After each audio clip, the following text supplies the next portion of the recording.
मंगलम भगवान विष्णु मंगलम गरुड़ध्वज मंगलम पुंडरीकाक्षो मंगलायस्तनो हरिः। मंच पर विराजमान हमारे आदरणीय गीता भवन के अधिष्ठाता मैं श्री पूज्य श्री तपसी जी महाराज, अन्य भी संतगण विराजमान हैं। मेरा नाम से परिचित नहीं हूँ। सभी संत चरणों में सादर वंदन। मंच पर इस कार्यक्रम के मुख्य आकर्षण और हमारे इस जयतारण क्षेत्र के यश में वृद्धि करने वाले राजस्थान सरकार में कैबिनेट मंत्री के रूप में सुशोभित श्रीमान अविनाश जी गहलोत, जिलाधीश महोदय, कमिश्नर साहब और अन्य जितने भी अधिकारीगण हैं, जो जनता यहाँ पर उपस्थित है और सबसे महत्वपूर्ण भारत का भविष्य यहाँ उपस्थित है।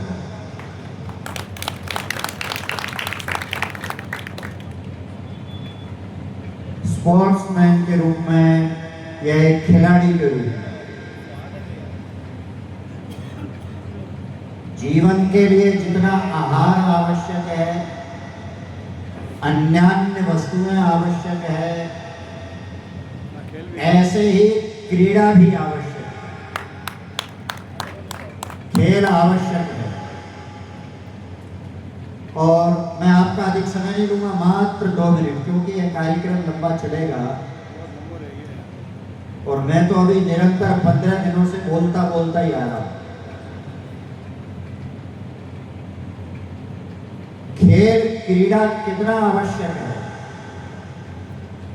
और यूं विगत 5-7 वर्षों से हम देख भी रहे हैं, राष्ट्रीय स्तर पर भी और विश्व स्तर पर भी भारतवर्ष की क्रीड़ा प्रतिभाएं, खेल प्रतिभाएं, ये पूरे विश्व में, संपूर्ण भारतवर्ष में अपने उत्तम और श्रेष्ठ खेल के प्रदर्शन के माध्यम से अपना समाज का, राष्ट्र का और देश का गौरव इसमें अभिवृद्धि कर रही है। क्रीड़ा कितनी आवश्यक है, मुझे विवेकानंद जी महाराज का जीवन पढ़ने को मिला। सिर्फ 1 मिनट में बात कहता हूँ। वो एक धार्मिक नेता थे जिन्होंने भारतवर्ष का कीर्ति पताका विश्व स्तर पर अमेरिका में शिकागो सिटी में आयोजित सार्वधर्म सम्मेलन में जो झंडा लहराया था।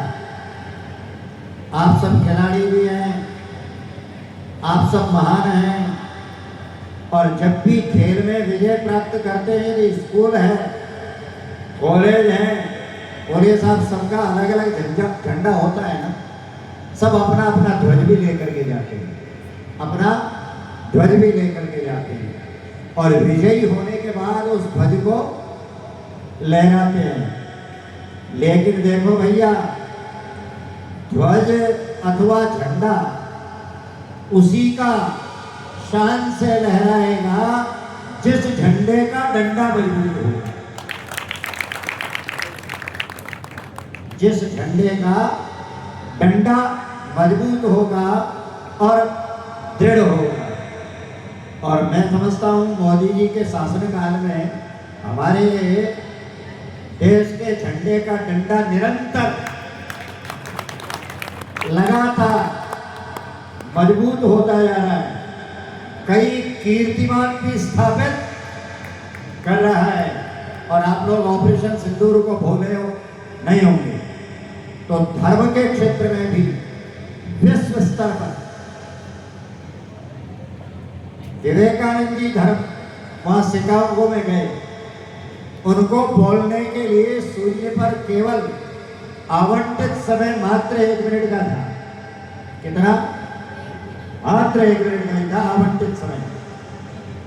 लेकिन जब उनको खड़ा किया, जब बोलने लगे, तो अपने वाणी के प्रभाव से भारतीय शास्त्रों की सर्वोत्तम श्रेष्ठतम जो बातें हैं उनको उन्होंने जिस ढंग से प्रस्तुत किया कि उपस्थित जन समुदाय चमत्कृत हो गया, स्तंभित हो गया, आश्चर्यचकित हो गया।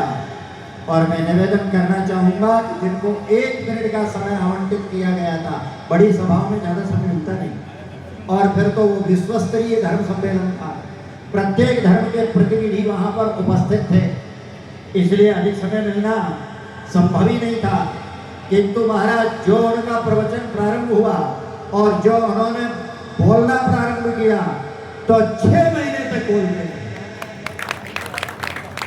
और अंग्रेज कायल हो गए। मतलब वो उनकी वाणी से इतने प्रभावित हुए कि आप लोग बोलते हो ना, वंस मोर। हाँ, और वो ध्वनि वहां से आई। कहां से? अमेरिका में, शिकागो से, अंग्रेजों के मुंह से। आप बताइए उन्होंने अपने झंडे को कैसा लहराया होगा। और उनकी शिक्षाएं आज भी मौजूद है। मैं युवाओं से एक तो अपील जरूर करूंगा, चाहे जिस क्षेत्र के हैं वो, चाहे जिस सब्जेक्ट के हैं वो, बच्चे विशेष करके विद्यार्थी और युवकगण, और कुछ पढ़े न पढ़े, लेकिन अपने देश, समाज, राष्ट्र और धर्म की सुरक्षा करने के लिए, प्रेरित होने के लिए, और उसको किस रीति से सुरक्षित किया जा सकता है, इस हेतु में विवेकानंद साहित्य का अवश्य अध्ययन करें, जो अपने आप में बहुत प्रेरणादायी है। ये तो मध्य में बात आ गई, तो हुआ क्या था?